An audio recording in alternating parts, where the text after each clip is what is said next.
नमस्ते। ओवरव्यू में आपका स्वागत है। हमेशा की तरह 3 प्रश्न। पहला, क्या अमेरिका भारत को घेर पाएगा? दूसरा, क्या असर पड़ेगा पाकिस्तानी प्राइम मिनिस्टर बदलने का भारत पर? तीसरा, आंध्र प्रदेश में जगन मोहन रेड्डी ने क्यों किया अपने मंत्रिमंडल में बदलाव? इसके अलावा मैं एक चीज़ और कहूँगा लास्ट में, वो नहीं है, 1 मिनट की बात है, आपसे शेयर कर लूँगा। तो अभी इस बात कर लें इन 3 विषयों पे, लेकिन उससे पहले आपसे फिर से आग्रह, चैनल को सब्सक्राइब करें, हो सके तो चैनल की मेंबरशिप ले लें। मेंबरशिप का मतलब हर महीने आपको एक छोटा आर्थिक रकम देनी होगी।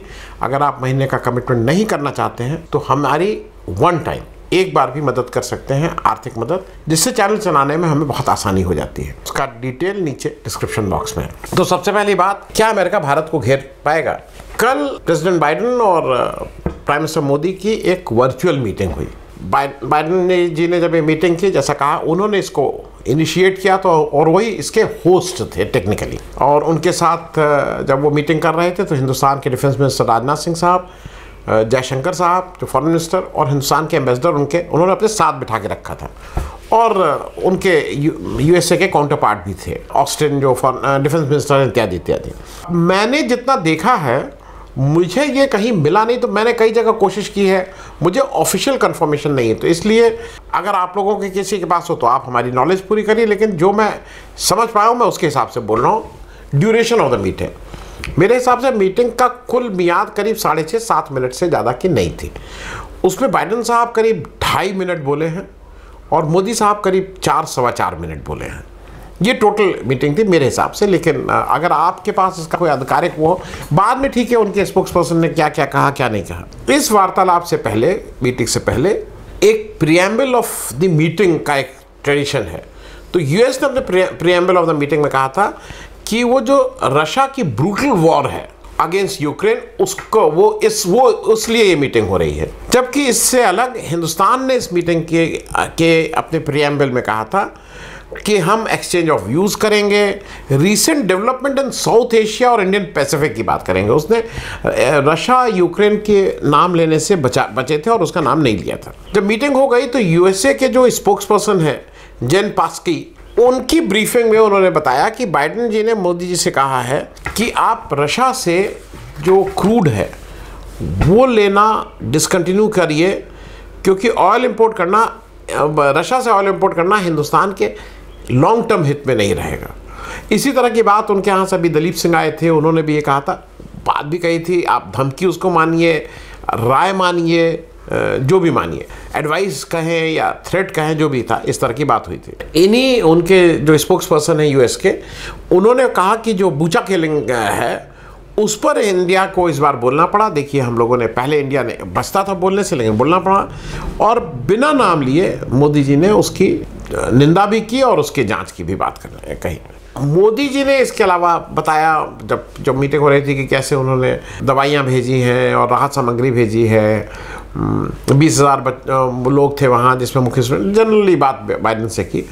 और मालूम नहीं क्यों मुझे ऐसा लगा, हो सकता है भाई ये नज़र का फ़र्क हो, वो थोड़ी बाइडेन इस समय पोजीशन ऑफ स्ट्रेंथ से बात कर रहे थे, और इधर हम लोग थोड़ा एक्सलेंसी, कई बार हम लोग 4-5 बार हम लोग एक्सलेंसी, मतलब मोदी जी उनको एक्सलेंसी कह रहे थे। अच्छी बात है, आदर देना चाहिए। एक चीज़ और है, जो ये सारा कुछ हुआ ना, उसका मेन ये है कि यूएस ने सैंक्शन लगाया है रशिया पे, और वो कहीं ना कहीं हिंदुस्तान को प्रेशराइज कर रहा है कि आप भी उस सैंक्शन के इसके साथ आ जाइए, और आप रशिया से केवल क्रूड ही नहीं, बाकी जो भी आप सामान लेते हैं उनको भी खरीदने में आप इस समय उसको कम करिए या वो करिए। लेकिन मुझे ये देख के से एक याद आया, एक अगर हिंदी गाना था ना, जाने कहाँ गए वो दिन रहते थे तेरी याद में।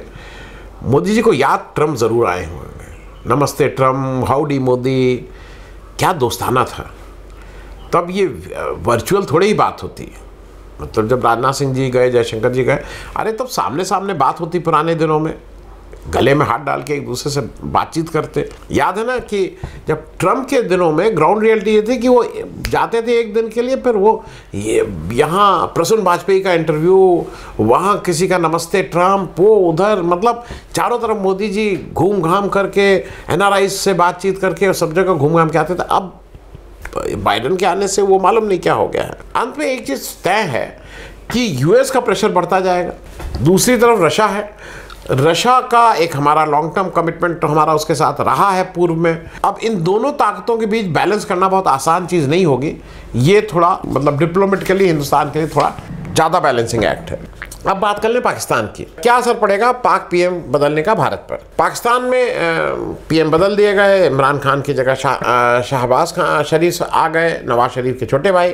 अब शहबाज शरीफ जब आए तो पहले हो रहा था कि नहीं हिंदुस्तान के लिए अच्छा चेंज है, लेकिन आते ही उन्होंने अभी मतलब जिसको कहते हैं ना ओथ लेने के साथ ही साथ, मतलब वो ओथ क्या वहाँ जैसे ही वो अपॉइंट हुई और उन्होंने खड़े होकर पार्लियामेंट में अपनी जो पहली स्पीच की, वहाँ पे वो ठीक से कश्मीर का मुद्दा ले आए और ठीक से लाए कश्मीर का मुद्दा। उन्होंने साफ साफ ये कहा कि घाटी में लोगों के लहू बह रहा है, घाटी जो कश्मीर है वो खून से लाल हो गया है, और जो वहाँ के लोग हैं उनको वो डिप्लोमेटिकली और मॉरली दोनों तरह का सपोर्ट देंगे। उन्होंने कहा है जो भी इंटरनेशनल फोरम है वहाँ पे मैं आपकी आवाज़ उठाऊंगा। ये स्पोक्स पर्सन एक तरह के बन गए हिंदुस्तान में रहने वाले उन कश्मीरियों के। उन्होंने ये भी कहा कि भारत से अच्छे संबंध तब तक नहीं संभव है जब तक हम कश्मीर विवाद सुलझा नहीं लेंगे। ये तो सारे प्राइम मिनिस्टर आते हैं, सब ये कहते हैं।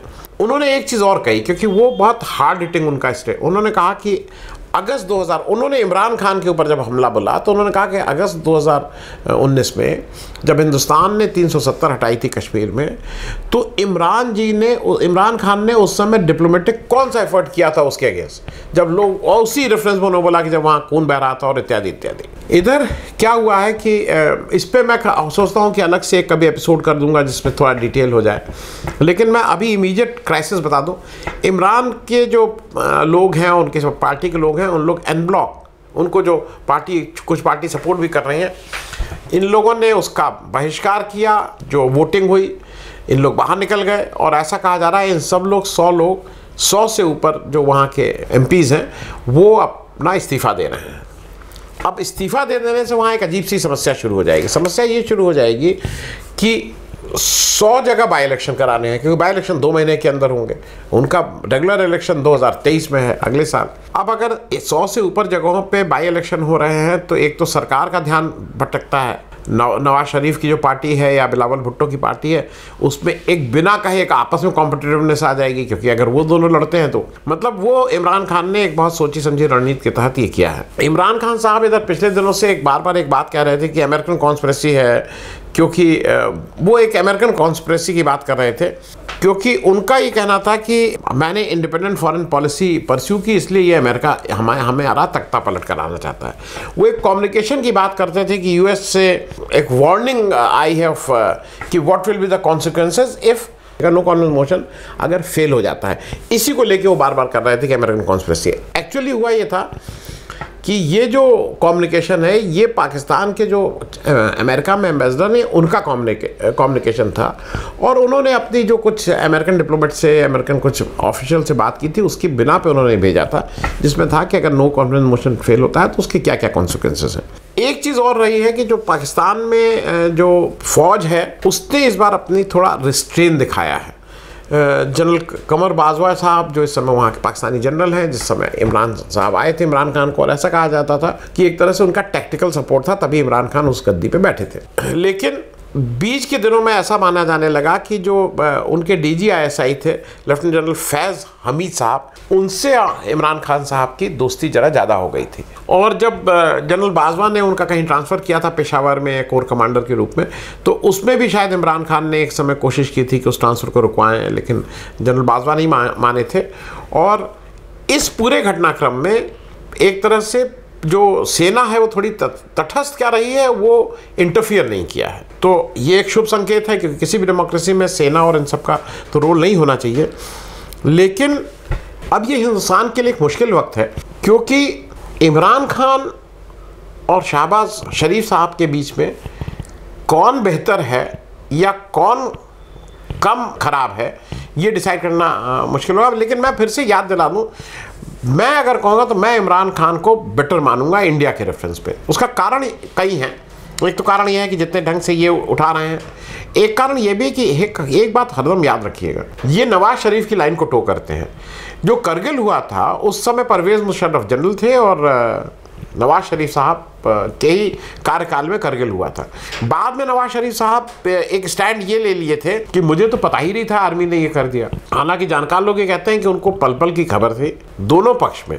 अगर पल पल की खबर थी तो ये उनके सरपरस्ती में हुआ, और अगर पल पल की खबर नहीं थी तो वो बहुत ही वीक थे। और ये भाई साहब जो उनके हैं, जो उनके नाम पे सरकार चलाएंगे, इनकी क्या दशा होगी मालूम नहीं। अब अंतिम बात पे आ जा रहे हैं। आंध्र प्रदेश में जगन मोहन रेड्डी जी ने क्यों किया मंत्रिमंडल में बदलाव। वो जो वाईएसआर कांग्रेस पार्टी है आंध्र प्रदेश में, उसके जगन मोहन रेड्डी साहब ने एक बड़ा कैबिनेट रिशफल किया। उन्होंने, अच्छा वहाँ की स्टेट इलेक्शन 2024 में है, तो इस समय करने की क्या जरूरत थी, उसके जरा कुछ कारण समझ लीजिए। क्योंकि विधानसभा चुनाव अभी 2-2.5 साल बाद है। एक तो पहला कारण यह है कि उन्होंने ये एक उनका पोल प्रॉमिस था। जब वो पिछला इलेक्शन जीत के आए थे तो उन्होंने कहा था कि मैं मंत्रियों के कामकाज पे और इस तरह के देख के मैं अपना एक चेंज करूंगा। तो वो मिड टर्म में उनका जैसा पोल प्रॉमिस था, इसलिए उन्होंने चेंज किया। एक तो ये रहा। दूसरा, 13 नए जिले बने हैं। अब जब 13 नए जिले बने हैं तो अभी क्या हुआ है कि अभी उन्होंने 13 पुराने मंत्रियों को ड्रॉप किया है, जिसकी वजह से नाराज़गी है।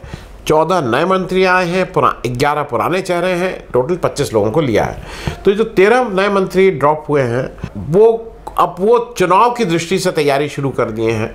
13 नए जिलों में भी इन लोगों को अकोमोडेट किया जाएगा कि कौन कहाँ किसकी जिम्मेदारी लगाई जाएगी। एक कारण ये भी कहा जा रहा है कि जगन मोहन रेड्डी ये नहीं चाहते थे, क्योंकि पार्टी अभी कंपैरेटिवली यंग है और वो भी यंग है, 11 साल की पार्टी हुई है, कि कोई नया पावर सेंटर पार्टी में कहीं डेवलप हो। तो उस आशंका को ख़त्म करने के लिए उन्होंने जो कद्दावर नेता थे उनको ड्रॉप किया, जिससे उनका कोई और पावर सेंटर ना बन पाए। वहाँ पे एक और उन्होंने क्या, उन्होंने सोशल इंजीनियरिंग भी बिल्कुल ठीक से की है।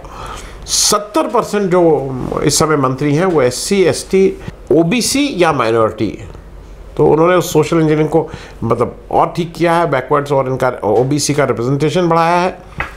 एक और काम हुआ है कि वहाँ कम्मा, क्षत्रिय और वैश्य, इनका एक मंत्री था पिछली कैबिनेट में, उन्होंने तीनों जात के मंत्रियों को ड्रॉप कर दिया है। तो अब कम्मा, क्षत्रिय और वैश्य का कोई रिप्रेजेंटेशन नहीं और ब्राह्मण का पहले ही से रिप्रेजेंटेशन नहीं था।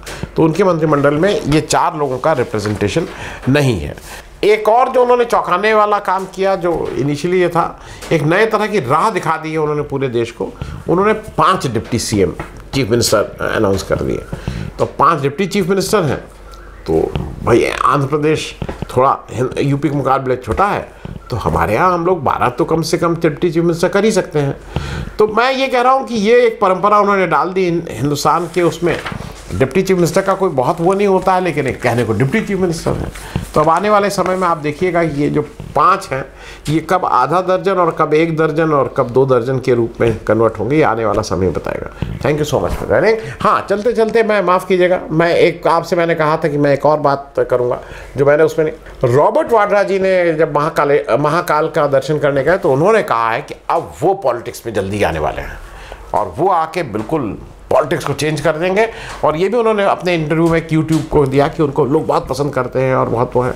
तो हम सबका इसको इंतज़ार रहेगा कि रॉबर्ट वाड्रा जी आएँ पॉलिटिक्स में और सब चीज़ें चेंज कर दें, जैसे घर के सब बदल डालेंगे।